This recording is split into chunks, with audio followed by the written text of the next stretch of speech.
Bonjour Mathieu, je te propose de commencer par une présentation de toi-même. J'aimerais que tu nous dises un petit peu qui tu es et puis où tu travailles, et ensuite que tu nous expliques un peu qu'est-ce qui t'a intéressé dans le raisonnement clinique.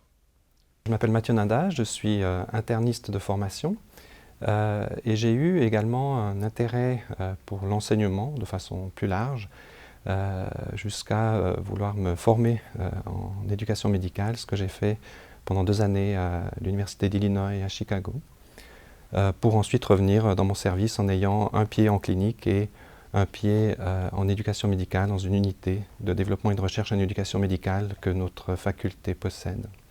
Bon, je crois que tout d'abord c'était un intérêt pour l'enseignement au sens large que j'ai noté pendant mes études. On travaillait souvent en groupe et j'aimais beaucoup discuter des connaissances que chacun de nous avait acquises. Et puis ensuite, plus spécifiquement sur le raisonnement, en voyant mes aînés peut-être raisonner, résoudre des problèmes en les attaquant sous un angle auquel je n'avais pas forcément pensé avec mes connaissances livresques.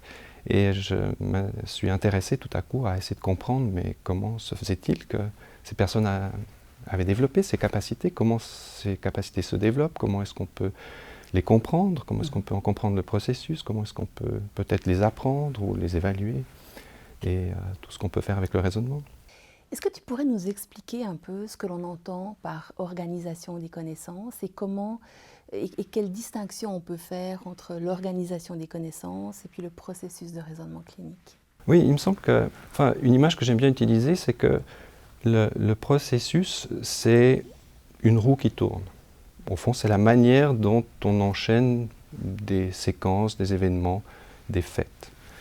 Cette roue, elle tourne, mais si on n'a pas de connaissances, cette roue, elle tourne dans le vide, c'est-à-dire qu'elle ne touchant pas le sol, elle ne fait pas avancer les choses. Elle tourne un peu dans le vide. On peut tout à fait mimer un processus hypothético-déductif, par exemple, mais sans contenu valide ou pertinent par rapport à la situation clinique. Donc les deux choses sont étroitement liées, mais il ne suffit pas d'un bon processus, et cela a été largement démontré au fil des années, il ne suffit pas d'un bon processus, bon entre guillemets, pour assurer une capacité diagnostique, par exemple. Puis alors, parlons un petit peu organisation des connaissances. Comment tu pourrais nous expliquer ça? Bon, plusieurs modèles ont été décrits par rapport à ça. Je ne pense pas qu'il y ait un modèle qui soit supérieur à un autre, probablement d'ailleurs qu'on a un peu de tous ces modèles dans l'organisation de nos connaissances, et que le type de connaissance peut également s'organiser différemment.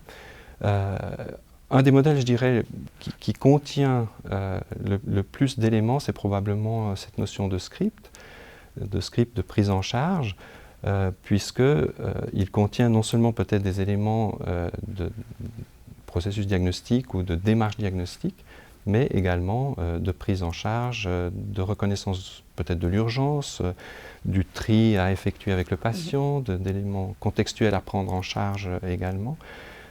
Par exemple, si je reçois un patient de 38 ans qui consomme de l'alcool et qui vient pour de l'acide, évidemment que dans mon script, il y a la prise en charge de l'acide par elle-même, mais où en même temps on se dit que c'est un patient à qui on devra proposer probablement un traitement ou un processus de sevrage s'il est d'accord d'entrer en matière.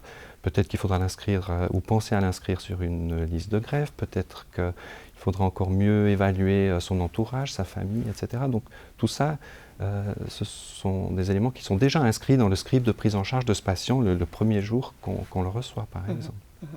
D'autres manières de se représenter les connaissances, c'est également d'avoir des notions un peu plus abstraites de ce qu'un patient peut raconter. Et c'est par exemple cette fameuse transformation sémantique qui peut également être une manière de stocker les connaissances et de les réveiller donc ensuite plus facilement. On peut imaginer des schémas. Donc si on revient à la notion de script, toi tu dirais que les scripts, si je comprends bien, c'est des connaissances qui sont organisées pour l'action, autant pour le diagnostic que pour la prise en charge, le traitement, etc. etc. Oui, j'aime bien dire qu'un script, c'est une sorte de couteau suisse, puisque j'en viens, où c'est un élément multitâche, c'est-à-dire qu'il permet non seulement une approche diagnostique, mais en même temps peut-être déjà effectivement des approches de prise en charge, de contexte, de considération psychosociale, peut-être de suivi, de placement, ou d'autres éléments qui ne sont pas strictement la démarche diagnostique de résolution d'un problème ponctuel ou chronique.